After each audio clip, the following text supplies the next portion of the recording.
자, 열 효율 보도록 합시다. 열 효율. 자, 일단 에너지 전환의 방향성에 대한 얘기인데, 즉 양방향이냐 한방향이냐 이걸 가지고 지금 얘기를 하고 있는데요. 가역 현상이라고 나왔네요. 가역, 역반응이 가능하다. 즉 원래 상태로 돌아가는 게 가능하다. 자, 원래 상태로 완전히 되돌아가는 그런 반응을 가역 현상 또는 가역 반응 뭐 이렇게 얘기합니다. 물리에서 가역 현상은 이런 경우에만 해당이 되죠. 저항이 없거나 마찰이 없는 상태. 그러니까 뭐 쉽게 존재하지는 않아요.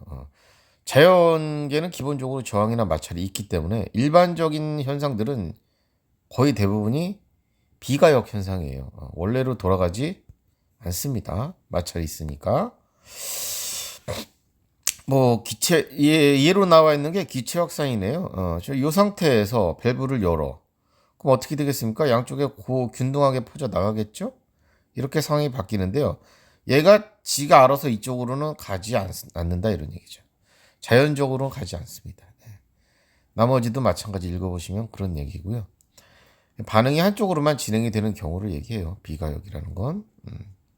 바로 밑에 있는 내용은 뭘까요? 밀폐된 상자 안에서 진자가 진동하는 모습을 나타낸 것이다. 그래, 이렇게 왔다 갔다 하고 있어. 아, 공기 분자들이 들어가 있구나. 그럼 충돌 같은 게 일어날 테니까, 그죠? 점점점 에너지가 손실이 될 거고요, 그죠? 결국에는 멈추게 되겠네요. 이것도 뭐 비가역 현상을 보여주고 있는 거예요. 자, 자연계 대부분의 현상들은 이러한 비가역 현상이다. 그, 이 반응이 진행되는 방향이 비가역적으로 진행이 된다. 요거를 이제 요렇게 표현한다 이거죠. 이 법칙이라고 해서 자연에서 일어나는 변화들의 비가역적인 방향성을 나타내주는 법칙을 이 법칙이라고 한다. 어떤 방향으로 진행이 되는가 현상들이. 아까 우리가 앞에서 배웠던 1법칙은 전체 에너지 보존의 법칙이었죠. 이거 별개로 에너지 보존에 관한 법칙이 연력학체 1법칙. 이 법칙은 에너지 방향성에 관한 법칙. 이렇게 기억해 두시면 돼요. 왜 그런 거 있잖아요. 열은 어디에서 어디로 이동한다? 고온에서 저온으로. 자, 이러한 방향성들을 쭉 정리해 놓은 게 이 법칙이 되겠습니다. 자, 두 번째는 열기관의 열 효율인데 이제 기본적으로 열기관들은 열의 이동에 의해서 에너지가 일을 하게 되는 그러한 기관인데요. 고온에서 이제 저온으로 이렇게 열이 이동을 하잖아요. 이동을 해야지만 요 이동하고 남은 에너지를 열을 가지고 일을 한단 말이야. 그러다 보니까 이런 게 생겨요. 효율성이 얼마나 좋으냐. 예. 이 저온부라는 게 빠져나가는 열이거든. 이게 작으면 작을수록 효율이 좋거든요. 방출되는 게 적으면 적을수록 그 얘기입니다. 읽어볼게요. 열이 역학적 에너지로 전환되는 경우 역학적 에너지가 열로 전환이 되는 것처럼 즉 일이 열로 바뀔 수 있는 것처럼 열도 일로 바뀔 수가 있습니다. 있어요. 그런데 일은 열로 100%가 가능한데요. 열은 일로 100%가 불가능합니다.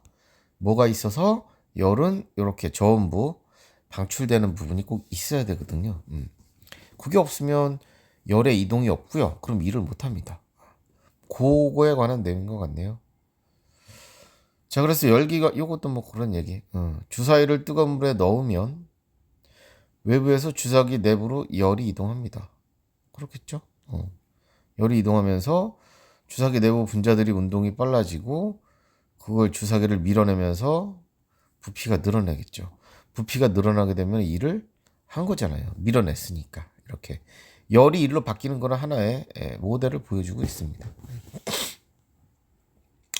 자, 이런 걸로 이제 만들어진 게 열기관인데요. 열기관의 구조는 이렇게 열을 공급해주는, 여기가 공급열이에요. 고열원 부분이 있고요.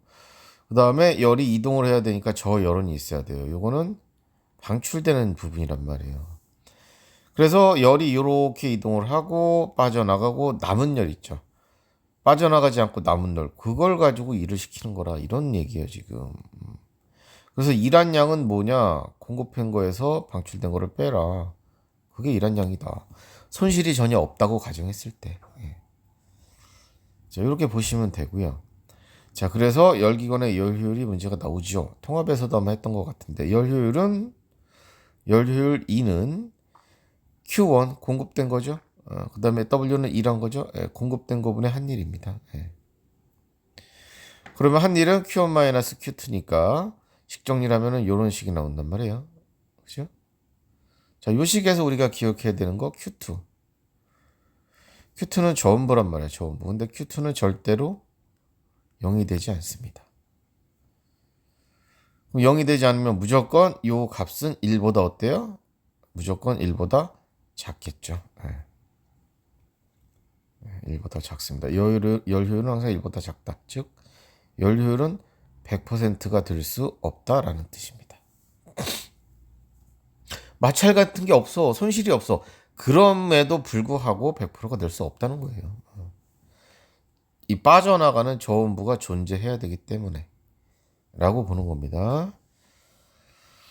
여기 뭐 밑에 있는 그림은 뭐 100% 에너지를 줬는데 보자. 열 손실도 일어났고 엔진 주변에서도 빠져나가고 동력 전달 장치에서도 빠져나가고 기타 부속 기기에서도 열이 빠져나가고 자 남아있는 거 가지고 일 시켰는데 그게 얼마냐? 18%였대. 100 중에 18%니까 몇 퍼센트야? 18%잖아요. 요런 게 열 효율이라는 얘기죠. 퍼센트 아니고 그냥 적으면은 0.18 이런 식으로 적으면 되겠죠. 따라서 열 효율이 100%인 열기관은 없다. 존재하지 않는다. 이렇게 공부해 두시면 돼요. 밑에 있는 그림이 그거예요. 저열원이 0이잖아요. 이런 건 없어요. 이렇게 일하는 건 없다고요. 이렇게 빠져나가야 이동이 생긴단 말이에요. 이동이 돼야지만 그 차이만큼 일할 수 있다. 알겠습니까? 그런 내용입니다. 여기는. 네. 나머지 뭐 읽어보시면 되고.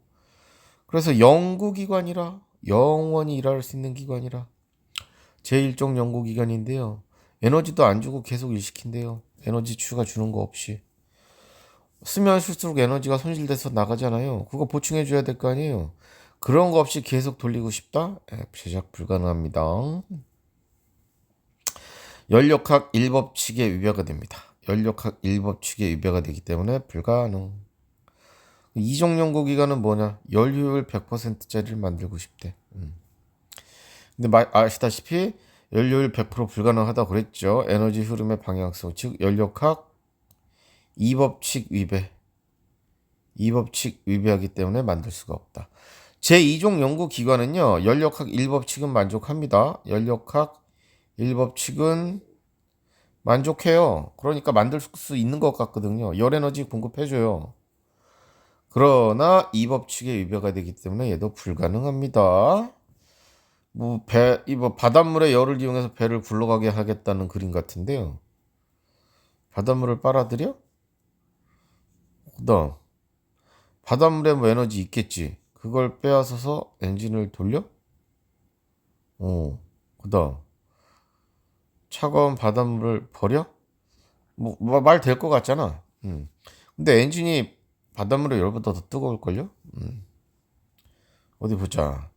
바다에서 빼앗은 열만큼 일을 하기 때문에 에너지 보존 법칙에 위배되지 않지만 뭐 이론적으로는 그런 것 같지만 그봐 온도가 낮은 바닷물에서 뜨거운 엔진으로 열이 이동할 수 없다. 엔진이 더 뜨거운데 뭐 불가능. 자 요런 정도 내용이야. 열 효율 요쪽 단어는 열 효율 계산하는 거 정도 잘 받으시면 될 것 같아요. 한 문제 정도 물어보지 않을까 싶습니다. 예. 크게 어려운 거 아니니까 그래도 나와요. 이렇게 대표 자료 같은 거 이렇게 열 효율 따지는 거 이런 거 분명히 나옵니다. 한 문제로 잘 한번 내용 보시고 틀리면 안 되니까 한 문제 잘 맞춰주시기 바랍니다. 자 고생하셨고요.